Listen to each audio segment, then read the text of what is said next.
All right, let's have a look at some of this homework that's due Friday. Okay. So this is the statically indeterminate stuff. So we're going to push down on this pier. A pier is just a little column basically that's quite wide, wide with respect to its height. So there it is. So we want to figure out some things about this when we push down on it. All right. And we've got number 6 rebar in the pier. Rebar is called out by the number of 1/8 inches in the diameter. So a number 6 rebar is 6/8 of an inch. Okay, it's just 3/4 of an inch. So if you would say, I don't know if this exists, but number 5 rebar would be a 5/8. Yeah, right. Number 8 rebar would be 1 inch. Yeah. Get out of here. Okay, so that's how that goes. So it's just a number of 8s in the diameter. All right, so we got the rebar that's reinforcing this pier, and let's find how much the thing's going to deform and the loads in the concrete and the steel after we apply this, okay? So there's kind of a few things you're going to do on this. Now, the first thing you're going to do is realize I got 2 materials in that thing. I got concrete and I got steel. And so that's going to be statically indeterminate. I can't tell how much of the load goes into the concrete and how much goes into the steel because I've only got one equation I can work with in statics, okay? So I want to look at my statics here. And what the statics is going to tell me is that sum of Fy is 0. And that's going to be the load in the concrete plus the load in the steel, okay? And then minus the applied load, which is 90,000. So really all I can tell from statics is nothing very profound here. I'm just going to find out that if I add the 2 loads together, I get 90,000. Okay, that's really about all I get out of statics. Okay. So what I can see there is I need another set of equations to figure this thing out. And the other stuff comes from strengths. Okay. Now what I know from strengths is there's always a relationship between the deformation in a material and the load in a material. Okay. And I've got the length at 40 inches. I got the areas, which I could figure up. And I got the modulus of elasticity for both materials on that table. So I've got LA and E I can find easy enough. So P is the unknown, and I can start to get another angle on finding the loads, which is P, okay? Using that relationship there, yeah. When I saw this one, I was using an example that you had used. Yeah. And can we just right away cancel out the L's or the lengths, since the lengths are the same in this particular? Yeah, because what you're going to do with this thing is you're going to equate the deltas together. So delta concrete is going to equal delta steel. Once you get that set up, the lengths can cancel. The 10 to the 6 on the E's can cancel. You can cancel things if it suits you. Yeah. Okay. Sure thing. It's just kind of algebra, so it just cancels out. There's nothing fancier than the fact that they're just, it's just an algebra equation. Yeah, because I forgot that you had canceled out the 10 to the 6. So when I redid it, my numbers were 10 to the 6 higher than yours. Yeah, that's when, but it should come out in the wash though, because you've got them equated. So when you get down to your basic relationship, it should. Maybe I was still doing something wrong then. Yeah, you might have carried a 10 to the 6 through when you shouldn't. And that's one reason I cancel that stuff is because the 10 to the 6s I start getting, it's fine. I can work with it, but it's a little awkward to work with huge and really big, really small numbers. Okay. All right. Now, so that's kind of the thing that I want you to understand about this. This is the important thing. With strengths, you can go beyond statics. And you do it using that delta SPL over AE equation. Okay.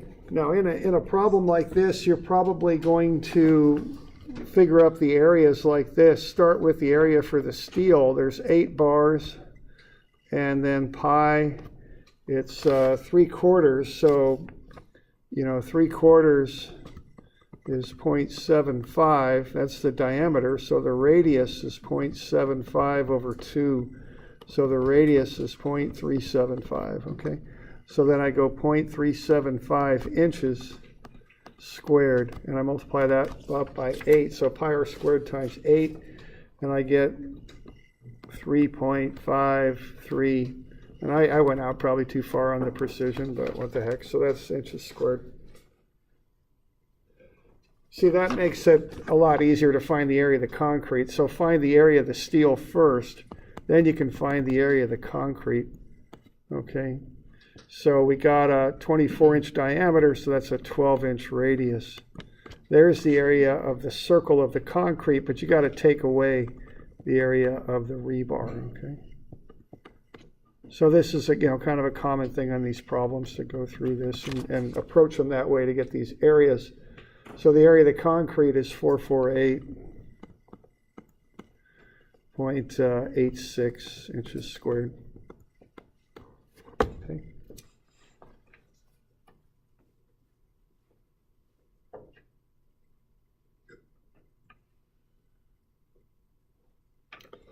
So that's how you would start that out. You want to get the basic stuff set up, the areas. And then also write a statics equation and write a strengths equation. That's basically how you do it.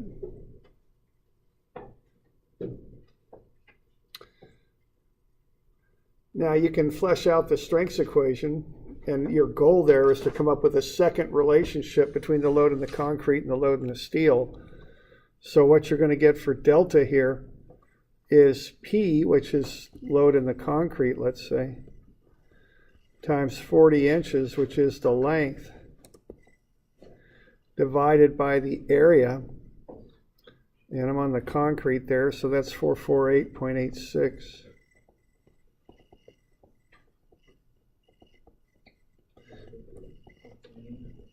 And then divided by E.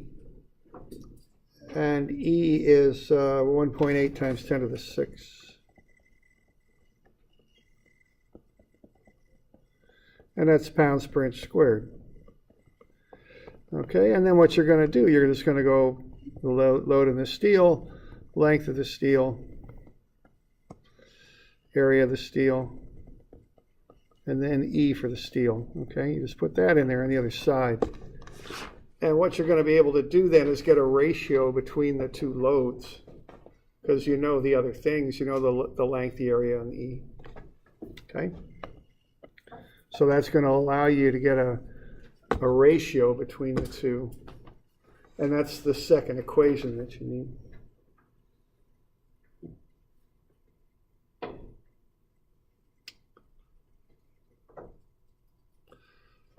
All right, so when I worked through that, I got two things. You could work it either way. So I got the load in the steel. Or let's see, I'll put the load in the concrete over here. When I solved for the load in the concrete, I got that it was equal to 7.883 times the load in the steel.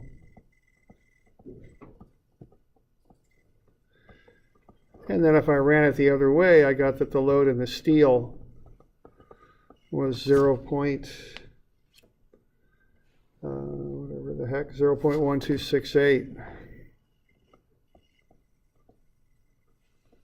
times the load in the concrete. Okay, so you could run it either way.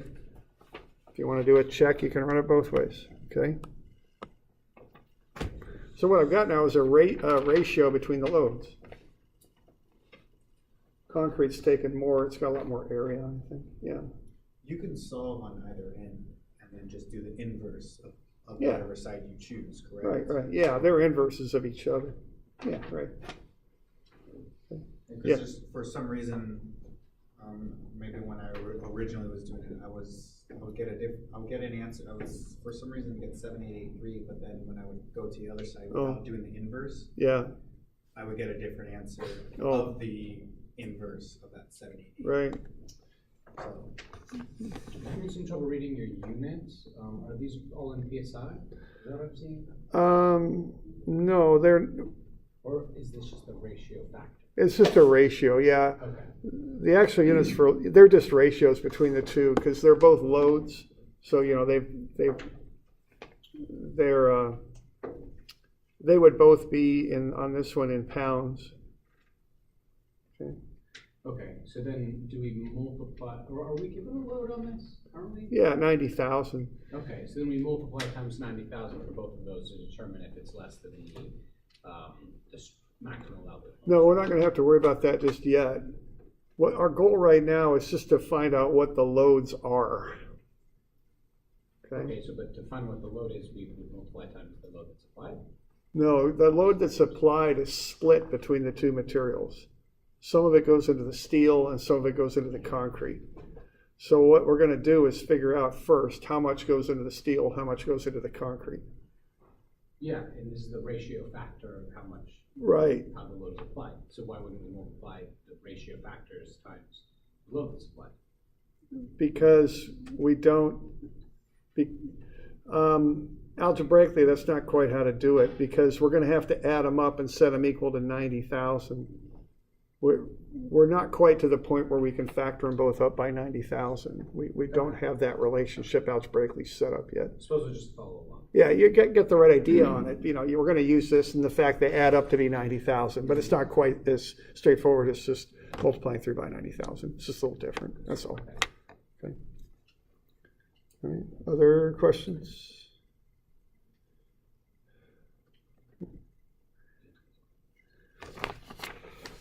Okay, so we got to that, and so what we know then is the load in the steel, or load in the concrete. I'll put that on the left because I had on the left other side.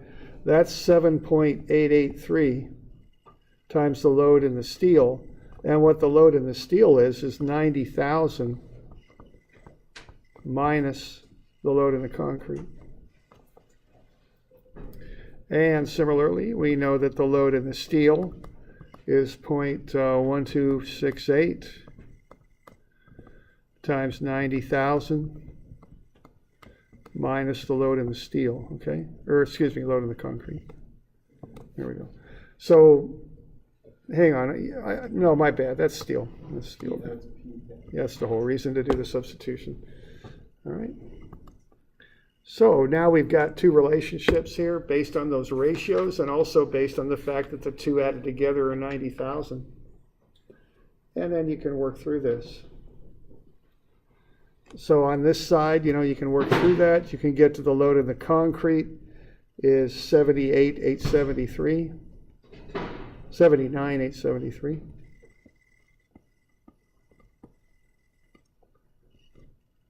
And then the load in the steel is 10,127, okay? So you just work through the algebra on that and get to that point.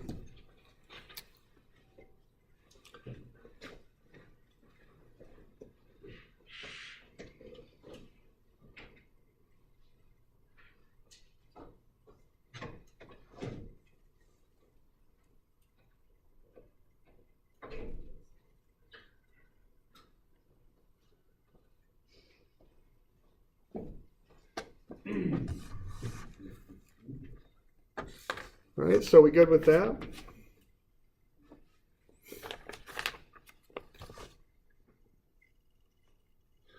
All right, so now we got the two loads just by working algebraically through those relationships. So we've combined the two things together. We use the delta as PL over AE to equate the two loads together.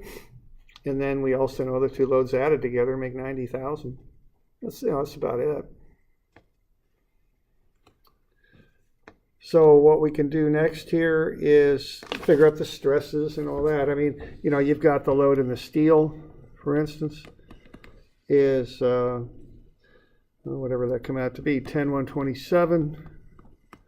So the stress in the steel is 10,127, that's pounds, divided by the area of the steel, which is 3.534.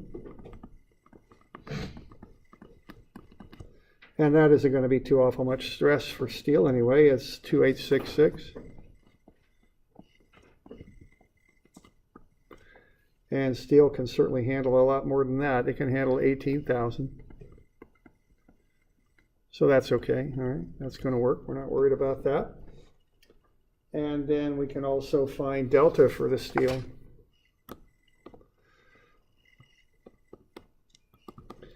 And what that is PL over AE.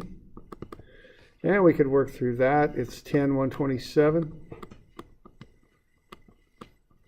40-inch length.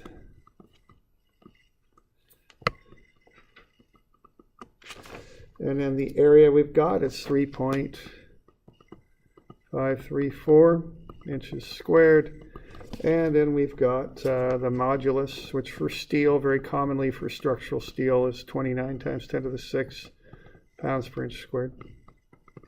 And you can multiply all that out, you get not much at all. 0.00395, I think it is, inches. All right.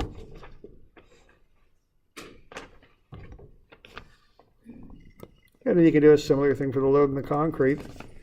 It's 79,873.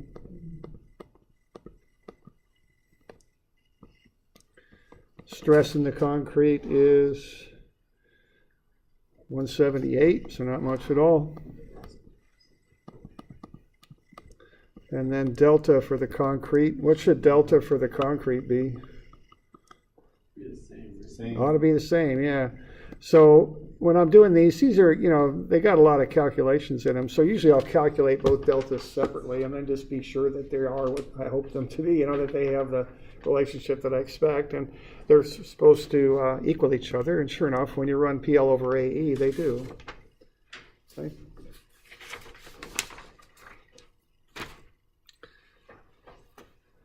So that's the first thing you can do to go beyond statics, is use some of these strength materials relationships to go beyond statics.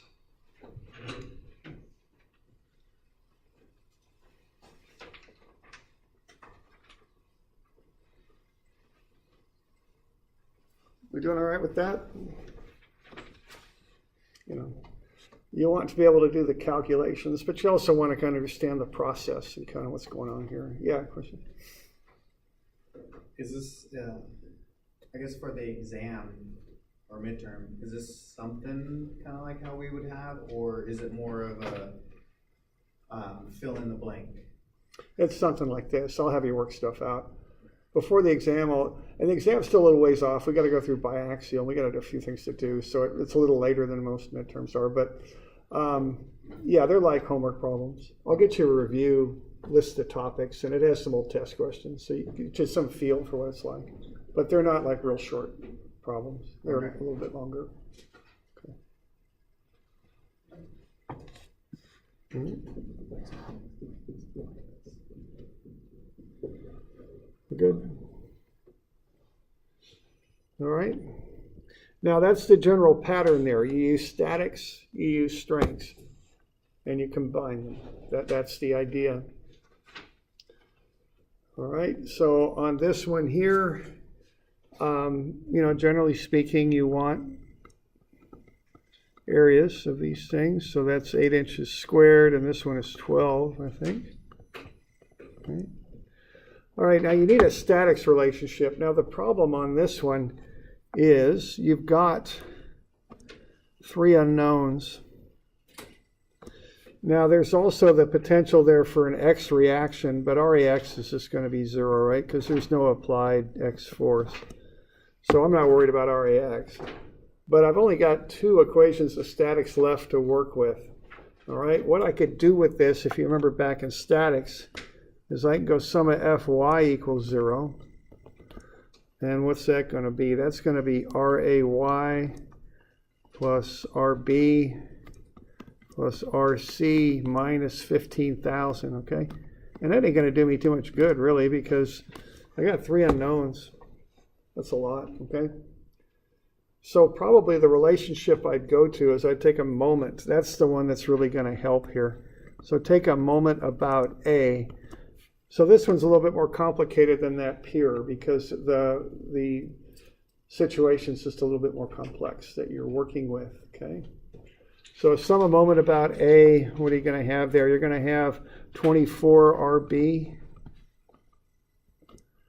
plus 24 and 16. That makes 40 RC. And then minus 15,000 times 60.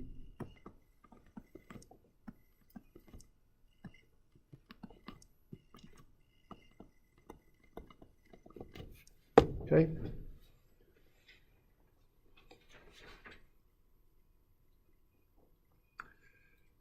So that's where I'd start with this thing. Okay. And the sum of moments is 0. So when you work through that, I just reduced it down to the fact that the load in B, or RB, whatever you want to call it, load in B. Okay, so, RB is the same thing as the load in BE, right? So I'll just do it that way, okay. So what the load in EB works down to, when I get that, is I've got that down to the two unknowns I really want to work with, which is B and C. And what I'll get is 37,500 minus 1.667 times whatever the load in CF is. Okay. So that one moment equation only has two unknowns. I'm taking the moment about A on purpose because I really don't need to know that. It doesn't deflect at all. Can't do much with that. So if I take moments about A, I'll get it down to where I'm working with just BE and CF, which is what I really want to work with.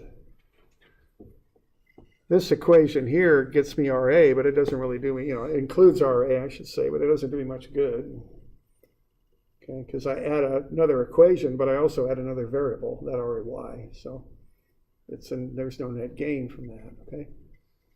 So the moment equation is really the one that I'll use. So here's one equation. So that gets me the relationship between the load and the two members I'm interested in, and those are BE and CF.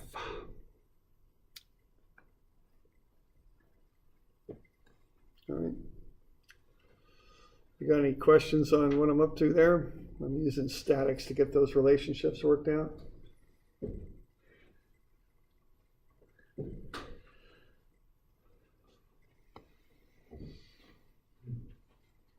Okay.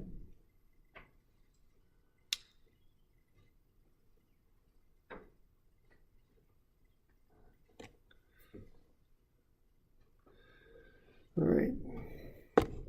Now, just like before, it's a little bit more complicated statics relationship here, a good bit more complicated than what I did on the last problem, but the concept's the same. I got one equation and two unknowns that I came up with from statics. Okay, so this is the statics part. So to get another equation, I'm done with statics. I can't do anything else with it. So what I'm going to do is use strength of materials to get the second equation. And what I'm going to do is I'm going to use the fact that delta is equal to PL over AE. And, that's that thing. And what we're doing here is that's one of the big concepts here in statics, all right? And what I'm doing there is I'm relating the deformation to the load. That's one of the big things that statics does. Okay? Is there, at least for this class, is there a time that this equation does not apply? The only common time I can think of when this equation does not apply is if you've loaded beyond the proportional limit. Mm-hmm. If you've done that, E is no longer has meaning for what the material does. Mm-hmm. So that's an instance where you can't use delta as PL over AE. And that's like, I'm thinking of part of the graph. That's the necking part. Getting into yield.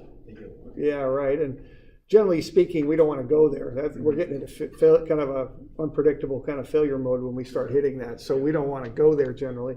But that's the one instance I can think of when this wouldn't work. So for our problems, yeah, we stay within the proportional limit. Or close to it. Okay, so now the issue here, though, is before what I did, that previous problem was pretty straight up. I was just pushing down on up here So what I had there was that the deltas were equal, okay? But I don't have it this time because, as I was explaining last time, what's going to happen here, from how we approach this, is that bar is going to rotate about A, swing down. So these deltas are not going to equal each other. So delta C and delta B are not equal, okay? So we just can't do that right there. It's not true, okay? So we have to, now we can get a relationship between the deltas, but we can't just say they're equal. They're not, okay? This is a little bit geometrically a little bit more complicated than the other one that we worked on. So we got to figure out how they're related. How do the deltas relate to each other? All right. And that's this little deal here, see? And this is something, I've done in surveying. If I'm out there and I've got a line out here and I'm going to turn a certain little bit of an angle, it's got to be a small angle, and I want to know how far over that point's going to move, well, I could figure out the arc distance and all that, but that's a little bit of work and it's a little complicated. So the common thing you do is you just assume a right triangle there. It's not perfect, but if for a small angle, it's plenty good. Okay? So what you would do then on this one is, again, instead of assuming that to be an arc, you just assume it to be a right triangle. It's a very common assumption on this small deformation, small angle type stuff. So if that's the case, see, I've got similar triangles there because it's a right triangle. So what I'm going to have here is delta B is to the distance AB as delta C is to the distance AC, all right? That's how I would approach that. I've just got a nice straight up similar triangle type approach that I can use.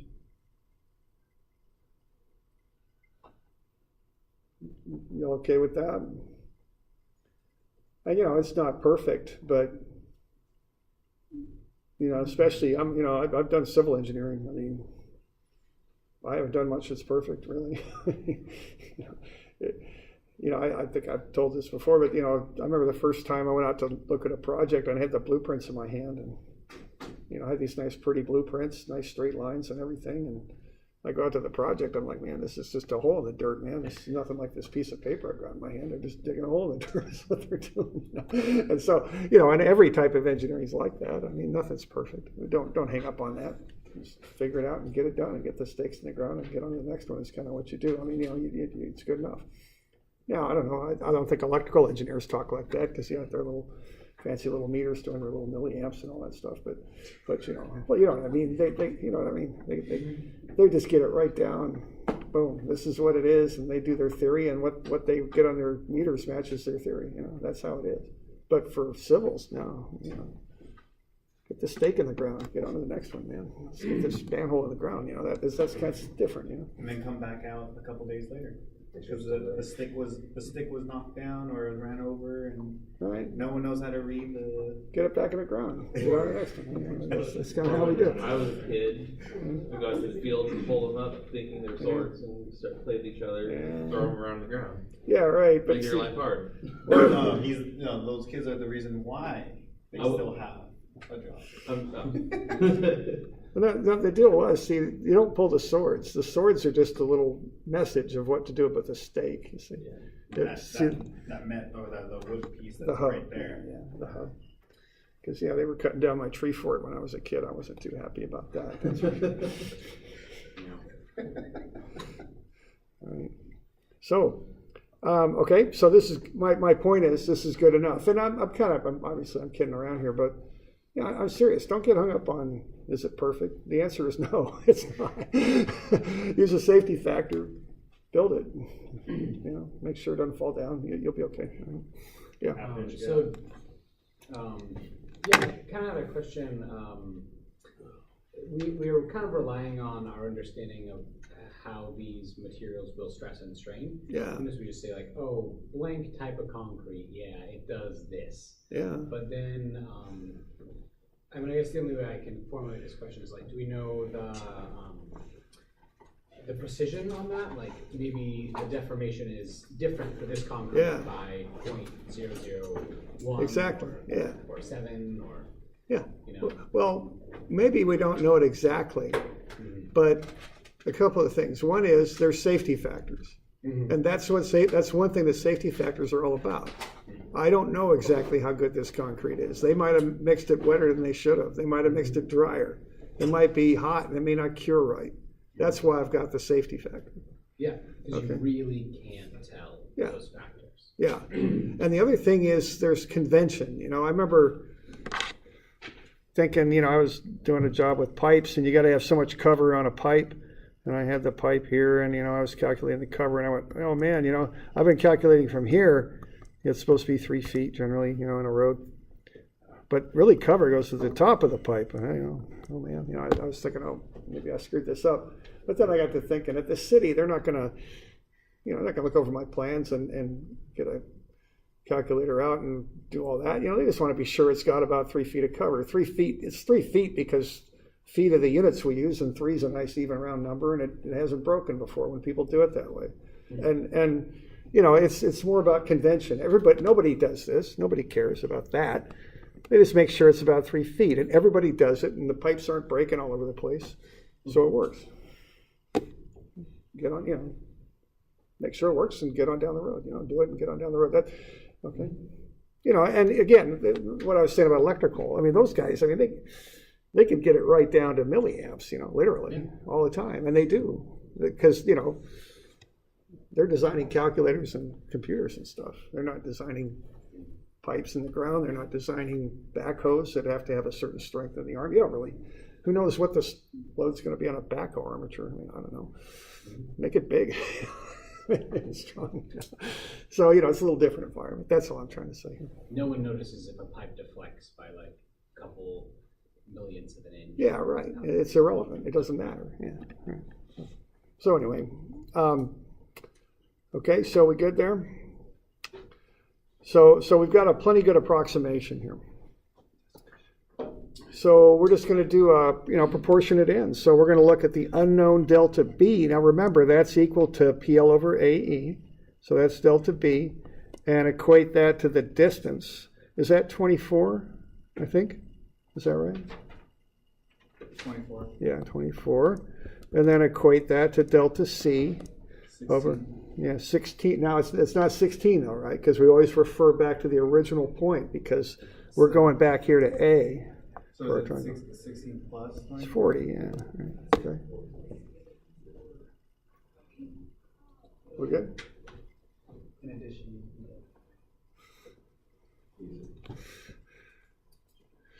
Okay, so now what we got, we can take the load in BE and then look at its length. Now notice some of this stuff's starting to vary. This is a little bit more complicated than the previous one. Then we got to throw in that factor of 24. And then we've got the area, which was that 8 inches squared. And then we've got E. And E is 6 times 10 to the 6. But, you know, they're made out of the same material, so I just canceled E out from both sides, but I'll put it in here, okay? And then I'm going to equate that to PCF times its length divided by 40, right? Because that's the factor that equates them together. I got 12 inches squared. And then I've got 6 times 10 to the 6 again, okay? Now that 6 times 10 to the 6 on the bottom is going to make my numbers really small. So I don't, I'll get it out of there. It's on both sides, so I'll just cancel it. And then I'll work that on down, and I'll get to a way to relate these two things together. So the way I did it, I worked it down to PBE is equal to 0.5555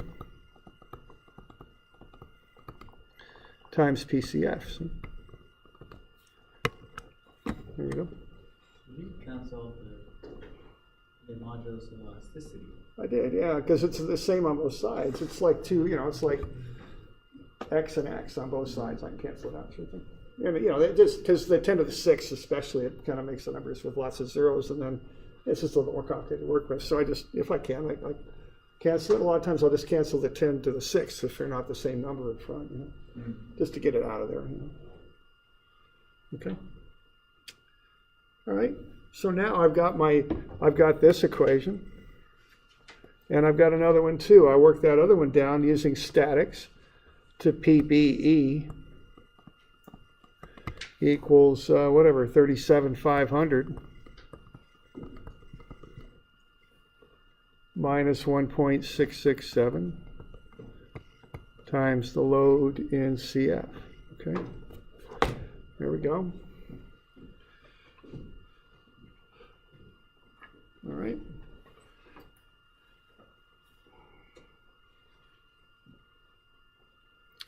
So now I got two equations and two unknowns. And it's just, from here, it's just calculating stuff out. I mean, I've got two equations, two unknowns. I can go ahead and find the loads. They're just variables. So the load in BE, I got 9372.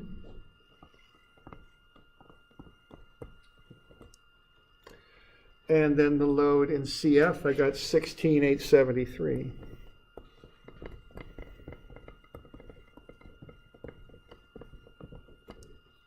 It's just, I'm just calculating that out.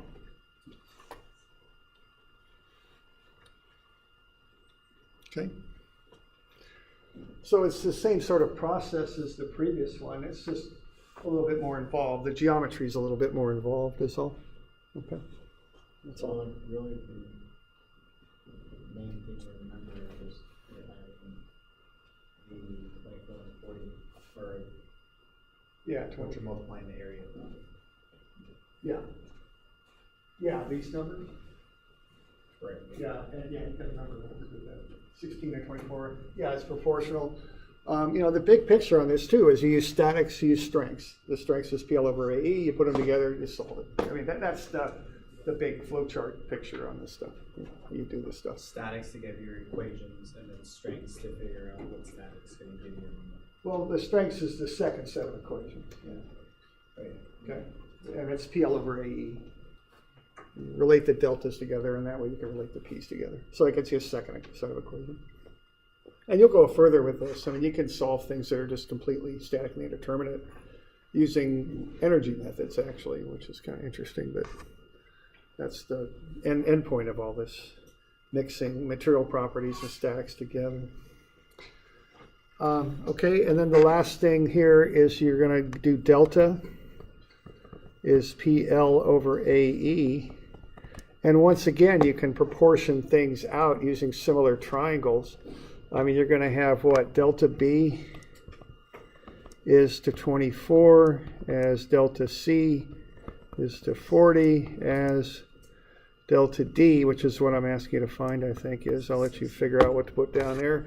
And then you can figure out delta D, because what you would do first would be use delta is PL over AE. And you can get the two deltas. You can get delta B using that. And when I did that, I got 0.003514.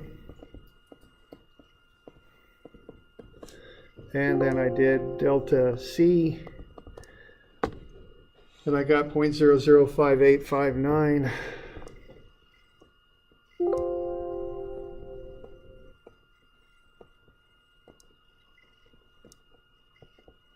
Okay, and then you can use this stuff to figure out what delta D is. So you just proportion your way in. Okay. If you find one, Yeah, couldn't you find? I just kind of checked it just to be sure. Yeah. Without going through the same process. Yes. Yeah, you could, right. You can proportion your way in. Yeah, there's different ways you could do it. It's good to kind of check back and make sure everything fits somewhere. Okay. And, and again, kind of what we were talking about there, I said that big bar doesn't bend, A, B, C, D doesn't bend, it just rotates, but it really does. It would bend a little bit. Anything deflects when you put it under load. But if I were solving this, I'd have to ignore something. I mean, I can't analyze everything at once, so I would assume it doesn't bend. Okay? And that's how I get the load in those two hangers there and find their deformations. You can't account for everything. It's too much.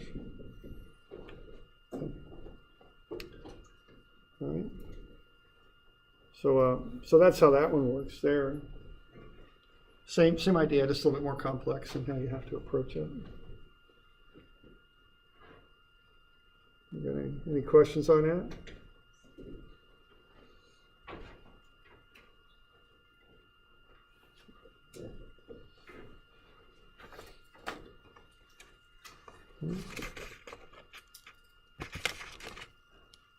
Okay, we're good.